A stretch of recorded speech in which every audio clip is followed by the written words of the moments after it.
안녕하세요. 무더운 날씨가 연일 계속되고 있습니다. 보현TV 구독자 여러분 모두 건강에 유의하시기 바랍니다. 요즘은 슈퍼컴퓨터가 있어도 날씨를 예측하기가 얼마나 어려운지 기상청 예보가 맞지 않을 때가 많습니다. 지구 곳곳에 기록적인 폭우로 인한 홍수와 열돔 현상의 폭염과 같은 극단적인 날씨가 나타나는 이유는 지구가 온난화 현상으로 자정 능력을 잃었기 때문이죠. 고온 현상이 계속되면 지표면에 수분 증발이 늘어나 대기가 머금는 수분량이 많아져서 또다시 집중호우가 내리는 악순환으로 이어진다고 합니다. 오늘은 인간뿐 아니라 하늘과 땅의 중용이 얼마나 중요한 문제인지 생각해보게 하는 공야편 27장을 보겠습니다. 자왈 중용지 위덕야 기지 의호 민선 구의 공자께서 말씀하셨다. 중용의 덕됨이 지극하도다. 중용을 실천하는 백성이 드문지가 오래되었도다. 공자의 손자인 자사가 중용책을 썼는데 논어의 이 장에 나오는 중용이라는 말을 모티브로 한 것 같습니다.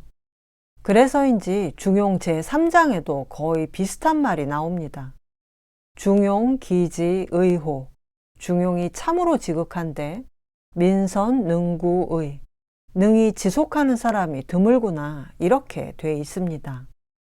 할아버지 공자가 돌아가셨을 때 14살이었던 자사는 제자들과 함께 3년상을 치렀고 또 자공이 3년을 더해 6년간 심효살이를 할 때도 자사가 곁에 있었을 겁니다.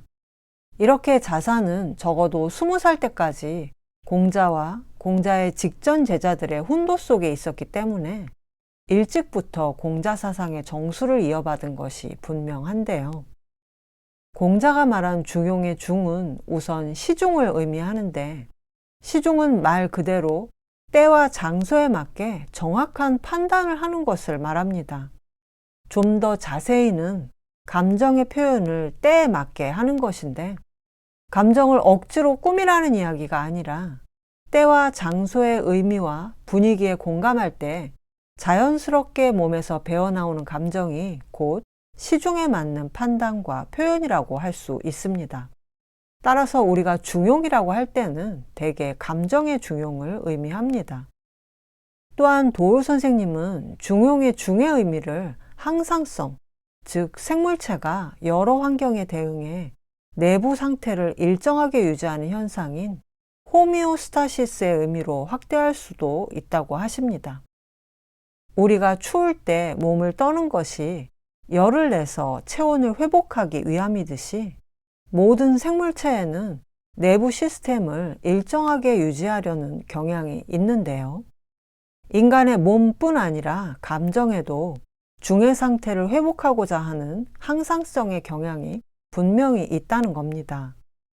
그런데 인간과 생물체의 이런 경향을 지구의 범위로 넓혀본다면 현재 지구 곳곳에 나타나는 기후변화를 항상성을 회복하고자 하는 천지, 즉 지구의 메시지로 읽을 수 있지 않을까요? 또한 중용의 용은 일상성을 말합니다. 감정의 중을 꾸준히 일상적으로 가져가야 한다는 건데 희노애락의 감정이 끊임없이 교차되는 일상 속에서 인간이 감정의 중을 유지하기란 어려운 일일 수도 있습니다. 그러나 인간이 처음 지구에 나타난 이후 수만 년간 이어진 낮과 밤, 봄, 여름, 가을, 겨울의 사시가 유구하게 이어져 온 천지를 본받아서 일상적으로 오래 유지해야 한다고 하는 건데 지금 어떻습니까? 옛날의 천지가 결국 지구인데 지구가 항상성과 일상성을 유지하지 못하게 된 지경까지 오게 된 지금 인간이 지구를 살리기 위한 결단을 내리지 못한다면 우리의 후대는 중용이라는 말의 의미를 전혀 이해하지 못하게 될 수도 있지 않을까요? 중용 7장에는 중용의 덕을 실천하기 어렵다고 고백하는 공자 말씀이 실려 있기도 합니다. 세상 사람들이 모두 내가 지혜롭다고 말하는데 나는 중용을 택하여 지키려고 노력해도 불과 1개월을 지켜내지 못한다. 확실히 논어를 읽다 보면 공자가 화를 내시는 모습을 종종 볼 수 있기 때문에 공자도 감정의 중용을 오래 유지하기가 어렵다고 말씀하신 것 같습니다. 공자님도 어려웠던 중용을 일반 사람인 우리가 지속하기는 더 어렵지 않을까 싶지만 매일매일 중용의 덕을 실천하려고 노력하는 자세가 가장 중요하겠죠.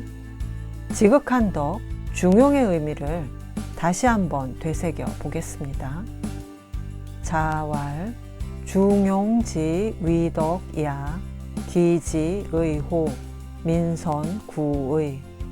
공자께서 말씀하셨다. 중용의 덕됨이 지극하도다. 중용을 실천하는 백성이 드문지가 오래되었구나.